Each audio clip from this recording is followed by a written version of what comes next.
सातारा जिल्ह्यात अवकाळीचा मोठा तडाखा बसलेला पाहायला मिळतोय आणि याचा फटका हा कलिंगड शाळू आंबा पिकाला बसलेला आहे आणि सध्या आपण आहोत शाळू पिकाचे जे शेत आहे त्यामध्ये अशा पद्धतीनं जो गारांचा पाऊस झालेला आहे याचा फटका आपण पाहू शकतो की शाळू पूर्णपणे झोपलेला आहे। या ठिकाणी शाळूचं पीक जे आहे त्या ठिकाणी पूर्णपणे भरलेलं होतं, काढणीला आलेलं होतं, मात्र अशाच वेळेला या ठिकाणी गारांचा आणि अवकाळीचा जो फटका बसलेला आहे आणि याचा परिणाम म्हणजे आपण सध्या पाहतो हे पूर्ण शाळूचं पीक हे झोपलेलं आहे। सध्या शाळू जो होता तो पूर्ण भरलेला होता, त्याचे दाणे पूर्ण अगदी काढणीला आलेले होते, मात्र अशा वेळी गारपीटानं जो तडाखा दिला आणि या तडाख्यामध्ये आता ही शाळू पीक हे पूर्णपणे आडवं झोपलेलं आहे, तो काळं पडत आहे आणि याचा परिणाम म्हणजे पूर्णपणे शेतकऱ्याच्या हातातोंडाशी आलेलं हे शाळूचं पीक हे निसर्गानं हिरावून घेतलेलं आहे।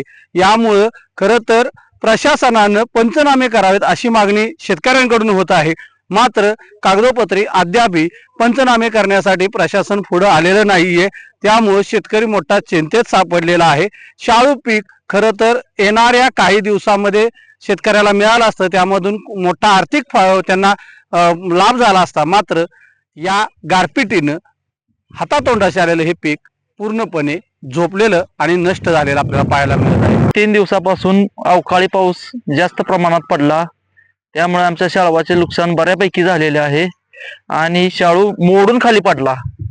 मोडून पडल्यामुळे खाली जमिनीला तटला, त्यातून तो शाळू इराडला।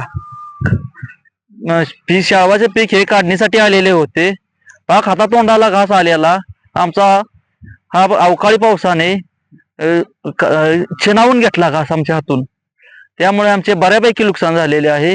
आता आम्ही खायचे काय हा प्रश्न पडलेला आहे आणि आमचं अद्याप शासन काही लक्ष देत नाही आमच्याकडे। त्यासाठी शासनाने काहीतरी प्रयत्न करावा ही अशी आमची कळकळीची विनंती आहे। मराठीसाठी विशाल पाटील, कराड, सातारा।